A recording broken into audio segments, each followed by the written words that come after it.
Hi friends, ఉదయాన్నే ఎటువంటి హడావిడి లేకుండా పిల్లల లంచ్ బాక్స్లోకి మెంతికూర సోయా చంక్స్ని ఉపయోగించి టేస్టీ అయిన రెసిపీని ఎలా తయారు చేయాలో ఇప్పుడు చూద్దాం. మెంతికూరని చిన్న చిన్న ముక్కలుగా కట్ చేసుకోవాలి. ఈ సోయా చంక్స్లో వాటర్ వేసుకుని గంట సేపు నానబెట్టుకోవాలి. తర్వాత ఆయిల్ హీట్ చేసుకుని బిర్యానీ ఆకు, యాలకులు, కొంచెం అల్లం వెల్లుల్లి పేస్టు, చిలికలుగా కట్ చేసిన ఉల్లిపాయలు, పచ్చిమిరపకాయలు వేసుకుని బాగా కలిపేసుకోవాలి. తర్వాత దీంట్లో కొంచెం జీడిపప్పు కూడా వేసేసుకోండి.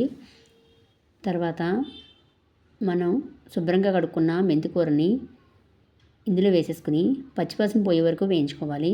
ఇది వేగిన తర్వాత మనం నానబెట్టుకున్న ఈ సోయా చంక్స్ని వాటర్ అంతా తీసేసుకుని దీంట్లో వేసేసుకుని 2 నిమిషాలు వేయించుకోవాలి. ఇలా వేగిన తర్వాత ఉడికించుకున్న అన్నాన్ని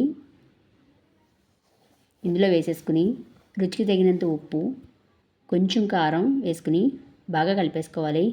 చివరిగా కొత్తిమీర వేసేసుకుంటే టేస్టీ అయిన సోయా చంక్స్ మెంతికూర రైస్ తయారవుతుంది.